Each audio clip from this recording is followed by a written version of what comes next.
దయగల తండ్రి, కృపగల నాయన, ఈ ఉదయకాల సమయంలో మమ్మల్ని జ్ఞాపకం చేసుకున్నందుకు నీకు స్తోత్రం చెల్లిస్తున్నాం. ప్రియ సంగమా, ఇదిగో వాక్యం అనే యొక్క ఛానల్ ద్వారా వాక్యం మిమ్మల్ని తండ్రి దీవించి ఆశీర్వదించును గాక. మరి ఇక నూతన దినంలో తండ్రి మనల్ని ప్రవేశింపజేసి ఆయన ఇచ్చే ఆశీర్వాద వచనాలను మనం పొందుకుందాం. ఈ లోకంలో అనేకులు మనల్ని దీవిస్తూ ఉంటారు. అనేకులు మన కార్యకలాపాలలో వారు పంచుకుంటారు. కానీ కొన్ని విషయాల్లో తండ్రి నుంచి మనకు సమాధానం రాదు. అలాంటి సమయంలో తండ్రి మనతో మాట్లాడుతున్న మాట చూద్దాం. నేటి వాక్యాంశము, నిన్ను ఆశీర్వదించడం కోసమే ఆలస్యము. హల్లెలూయా. నిన్ను ఆశీర్వదించడం కోసమే ఆలస్యం చేస్తున్నాం అని వాక్యం మీద మనము తండ్రి చెప్పే మాటలు మనం విందాం. ప్రియ సంగమా, చాలామంది మనం ప్రార్థన చేస్తూ ఉంటాము, విజ్ఞాపన చేస్తూ ఉంటాము, ఉపవాసాలు ఉంటూ ఉంటాము, దైవ కార్యాల్లో మన పంచుకుంటాము. మన బాధను బట్టి ఆయన దగ్గర ఏడుస్తుంటాము, మొత్తుకుంటుంటాము, మొరపెడుతుంటాము. ఎన్నో మనం దైవ కార్యాలు మన పంచుకుంటాం. ఎందుకంటే మనం చితికిపోయి ఉన్నాం కనుక, మనము కింద పడిపోయి ఉన్నాం కనుక, మన వల్ల ఏది చేత కావట్లేదు కనుక ఆయన చరణం చొచ్చి ఉన్నాము. హల్లెలూయా. ఆయన పాదాల దగ్గరికి వెళ్ళి మనం అడుగుతున్నాము. అయినప్పటికీ కొన్ని సందర్భంలో తండ్రి మనలను లక్ష్య పెట్టడు. అప్పుడు మనం అనుకునే మాట ఏంటంటే, నాయన, ఎంతకాలం నన్ను నీవు చూడకుండా, ఎంతకాలం నీవు నాకు సహాయం చేయకుండా, ఎంతకాలం నన్ను దూరంగా పెట్టి నన్ను బాధపరుచుతావు అని మనం అనుకోవచ్చు. కానీ ప్రియ సంగమా, ఇక్కడ మనం చూసినట్లయితే ప్రవక్తని యెషయా కాలంలో ఒక మాట చెప్పాడు. ఆయన 50 అధ్యాయంలో మనం చూసుకుంటే ఆయన అంటాడు, నిన్ను విమోచించుటకు నాకు శక్తి లేదా? నిన్ను ఆశీర్వదించడం కోసము నా చెయ్యి ఏమైనా కొరస అయిపోయిందా అని అంటాడు 2వ వచనంలో.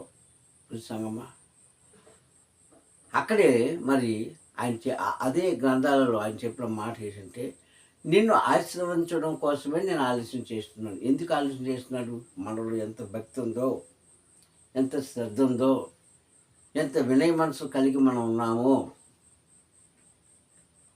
లేక మనం ఏమై ఉన్నామో పరీక్షించడానికి ఆలస్యం చేస్తూ ఉంటాడు. ఈ ఆలస్యం ఈ దినాల్లో మనకి కొంచెం బాధ కలిగించవచ్చు, కన్నీరు రప్పించవచ్చు, వేదన కలిగించవచ్చు, మనశ్శాంతి లేకుండా చేయవచ్చు. కానీ మనం ఓడిపోమని ఆయన మాట ద్వారా మనం తెలుసుకోవాలి. కానీ అంత శక్తి ఈరోజు ఎవరికీ లేదండి. అంత నిరీక్షణ ఎవరికీ లేదు.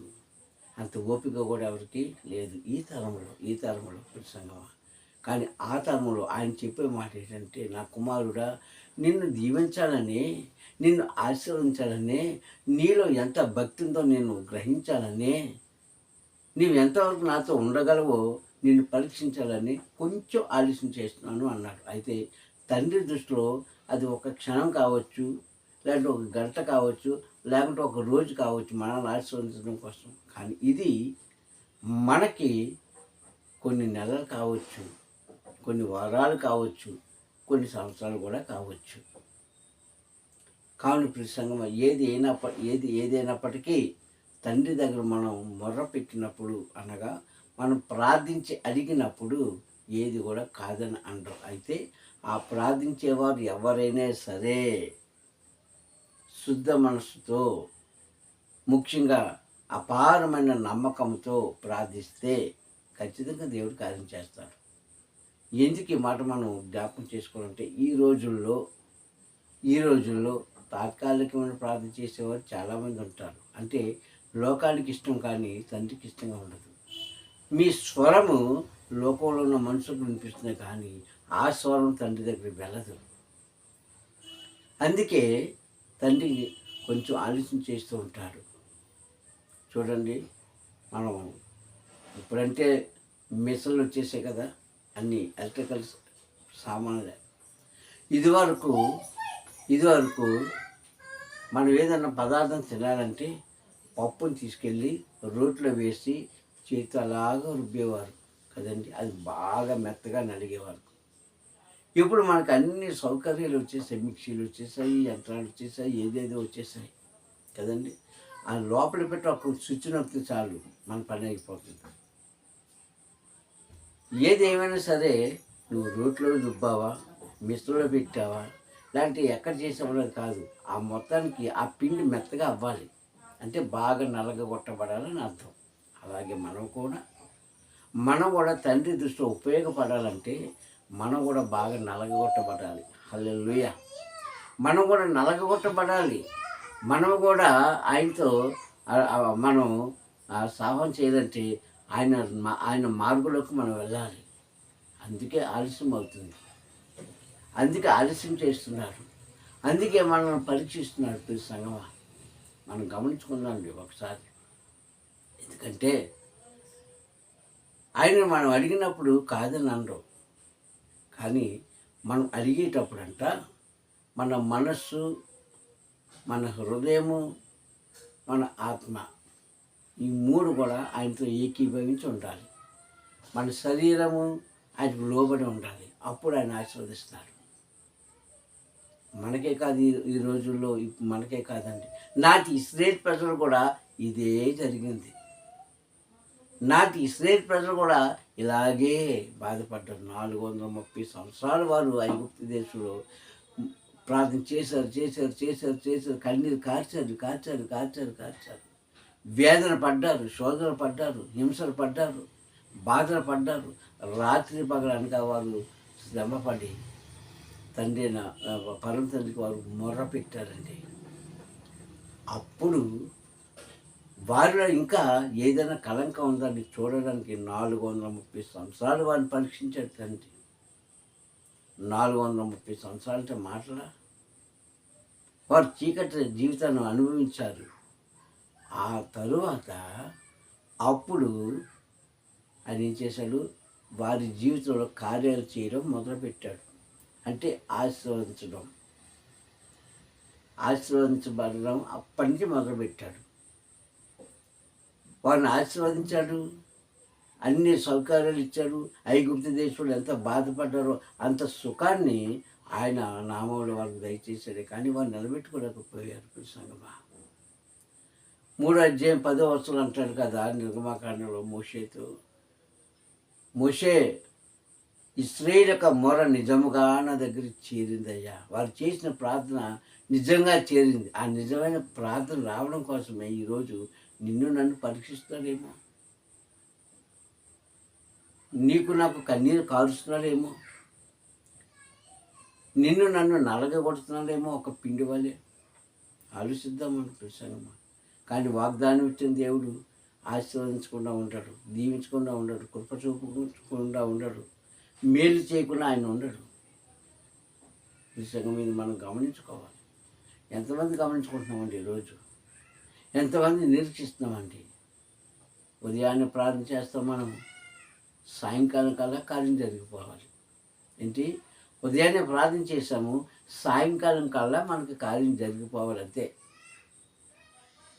రెండో మాట ఏం లేదు. అది సాధ్యమా ఇప్పుడున్న తరాలలో? అయితే నిజంగా వారికి మొరపెట్టే వారికి సాధ్యమే ఇది.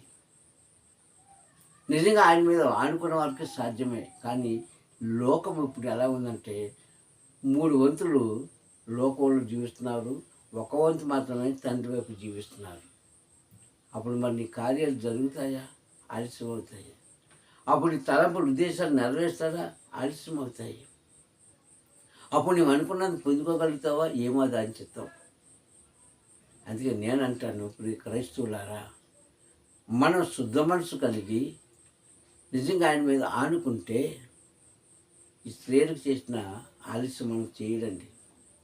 ఈ స్త్రీల వల్ల మనం పరీక్షించడు. ఎందుకంటే మనం మొరపెట్టగా అని అంటాడు, నీవు మొరపెట్టగా నేను నీకు ఉత్తరం ఇస్తానంటాడు అన్నాడు కదా. నీవు నాకు మొరపెట్టి నేను ఉత్తరం ఇస్తాను అన్నాడు. 23 అధ్యాయం 3వ వచనంలో.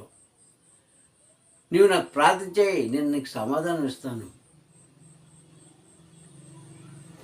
అంతటితో నిన్ను విడిచిపెట్టకుండా నీవు నీ జీవితంలో ఏదైతే రాబోతుందో అవి మీరు గ్రహించుకోలేరు కనుక ఆ సంగతులు కూడా మీకు చెప్తాను అంటున్నాడు. ఇంతగా ఖచ్చితంగా చెప్పిన తండ్రి మనం ఈరోజు ఏం చేస్తున్నామో మనకు తెలియదు.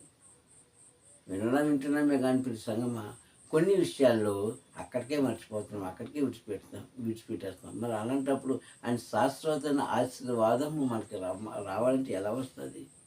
అందుకే ఆలస్యం చేస్తున్నాడు. అందుకే మన పట్ల కొంచెం నిర్లక్ష్యం చేస్తున్నాడు. ఇది మనం గ్రహించుకోవాలి ప్రతి సంగమా. ఏదైనప్పటికీ వాగ్దానం ఇచ్చిన తండ్రి మన జీవితంలో ఆ వాగ్దానం నెరవేర్చక మానడు. ఆ వాగ్దానం మనం నెరవేర్చబడాలంటే నీ కార్యం అయిన వరకు, నీ కార్యం పొందుకున్న తర్వాత కూడా ఆయనతో సహవాసం కలిగి ఉండాలి. ఆయన మాట మీద మనం జీవించాలి. ఆయన మనం వెలుగుతూ ఉండాలి. ఆయన మనం సంచరిస్తూ ఉండాలి, అంటే నడుస్తూ ఉండాలి. అప్పుడు ఖచ్చితంగా అప్పుడు సంగమా ఆయన ఇచ్చాడు వాగ్దానం. ఆయన చూశాడు నీ కన్నీరు, ఆయనకి తెలుసు నీ హృదయ వేదన, నీ కష్టాలు, బాధలు, కన్నీళ్ళు అన్నీ చూస్తున్నాడే. ఈ సంగమా ఆ మాత్రం నీకు సహాయం చేయడా? ఆ మాత్రం నేను నిర్లక్ష్యం పెట్టేవాడా? కాదే. ఎందుకంటే నువ్వు ఏ నామంలో అడుగుతున్నావో ఆ నామంలో నేను నీకు జయం కలుగుతుంది. వేరొకరిని నీవు స్తుతించట్లేదు, వేరొకరి మాట నీ నోటి రాలేదు కనుక ఆయన నామంలో అడిగిన ప్రతి వారికి కూడా ఇస్తాడు ఆయన. మనం అడగకముందే మన హృదయంలో ఏముందో ఆయన గ్రహించి ఆ హృదయ ఆలోచనలు ఆయన నెరవేర్స్తాడని మనం గ్రహించాలి. ఈ విధంగా కొంచెం ఆలోచన చేస్తున్నాడు ఈ రోజుల్లో. నీకు కానీ నాకు కానీ వేరొకరు కానీ కార్యాలు చేయడానికి ఆయన నిర్లక్ష్యం చేస్తున్నాడు కనుక అది మనం గమనించుకోవాలి. అది ఆ రీతిగా మనం ఉండాలి. అంతేగాని తండ్రి నేను చాలా కాలం నుంచి ప్రార్థన చేస్తున్నాను, ఏంటి అయినా పరిస్థితి అనుకుంటాం మనం. ఎందుకంటే ఇప్పుడు ఉన్న పరిస్థితి అలాంటిది. నీ కుటుంబంలో కలిగే కలతలు, కన్నీళ్ళు, వేదన, సోదరు అలాంటివి. మనం భరించలేని కష్టాలు మనం భరిస్తున్నాము. కానీ అలాంటి సమయంలో కూడా తండ్రి నీతో, నాతో, మన అందరితో మాట్లాడుతున్నాడు.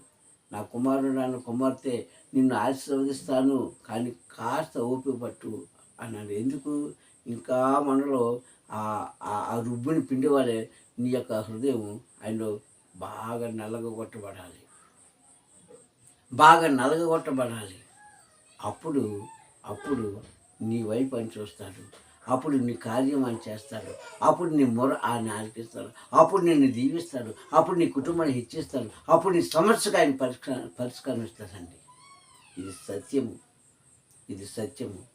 కనుక ఈరోజు ఆయన మాట్లాడుతున్నాడు ఉదయకాల సమయంలో, నిన్ను ఆశీర్వదించడం కోసమే ఆలస్యము. హల్లెలూయా. దిగులు పడద్దు ప్రియ సంగమా, భయపడద్దు. నిజమే, మన కళ్ళ ముందు మన కుటుంబంలో మన బంధుమిత్రులు లాంటి నీకు కష్టాలు వస్తున్నాయి, కన్నీరు వస్తున్నాయి, వేదనలు వస్తున్నాయి, భరించలేని బాధ మనలో ఉంది. ఎందుకంటే నాటి ప్రజల యొక్క జీవన విధానాలు వేరు, ఇప్పుడు ప్రజల యొక్క జీవన విధానాలు వేరు. ఉన్నవాడికి జరిగినట్టుగా లేనివాడికి జరగాలంటే జరుగుతుందా? జరగదు. ఉన్నవాడు పరిగెట్టినట్లుగా లేనివాడు కూడా పరిగెట్టాలంటే పరిగెట్టగలరా? పరిగెట్టలేడు.